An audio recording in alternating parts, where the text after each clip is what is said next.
Ni washukuru wa Tanzania wote tukiongozwa na rais wetu Mheshimiwa Daktari Samia Suluhu Hassan kwa mafanikio haya makubwa tunayopata kwenye sekta ya michezo.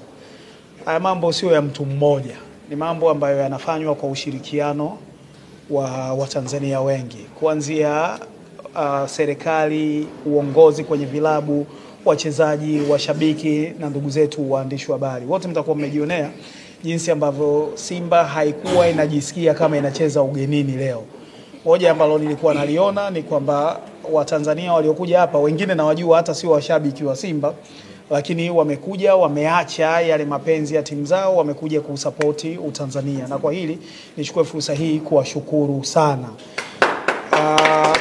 Huu mchezo ungekuwa hauna kufuatwa namna hii, nafikiri kusingekuwa na passion kubwa kama ilivyo nyumbani kwetu sasa hivi, na inafanyika hivyo kwa sababu unapendwa, na sisi kama serikali tunafanya kila lililo ndani ya uwezo wetu kuhakikisha kwamba hatuwaangushi wapenzi wengi wa mchezo huu. Kwa hiyo mimi nawashukuru. Mchezo huu kama ambavyo nimesema, hatakuwa tunajisikia tuko ugenini, tulikuwa tunajisikia tuko nyumbani.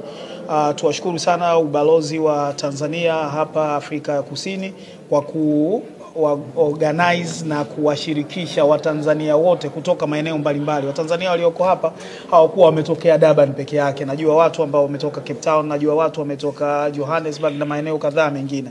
Kwa hiyo ni kushukuru sana Mheshimiwa Balozi kwa niaba ya Wizara ya Habari, Utamaduni na Sanaa na Michezo na serikali ya awamu ya 6 Daktari Samia Suluhu Hassan ambaye sisi wote tuko chini yake. Lakini kubwa, hizi ni nyakati nzuri kwa mpira wa miguu Tanzania.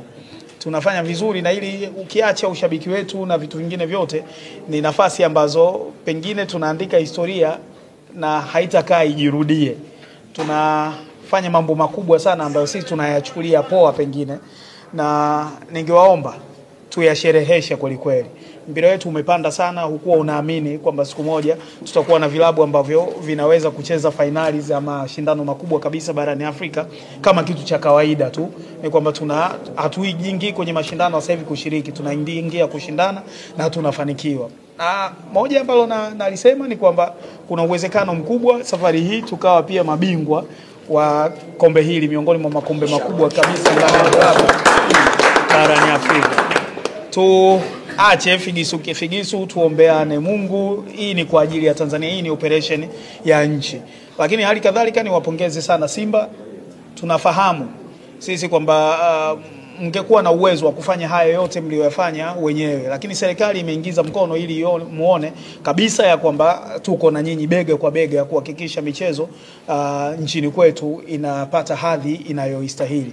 Kwa hiyo nilikuja mimi kuiwakilisha serikali ya awamu ya 6 kuleta salamu za rais, na tumeongea vikao kadhaa toka nije na viongozi wa klabu, lakini tumepata nafasi mpaka jana usiku kuongea na wachezaji, kuwatia moyo kuhakikisha tunakwenda kushinda mchezo huu, na tumepata matokeo, tumeingia finali ya kombe la shirikisho barani Afrika. Kwa hiyo hongera kwa Watanzania wote kwa kuunga mkono michezo, kwa kuhakikisha kwamba tunafanya vizuri katika kipindi ambacho sisi tunaishi kama Watanzania kuliko wakati wowote mwingine.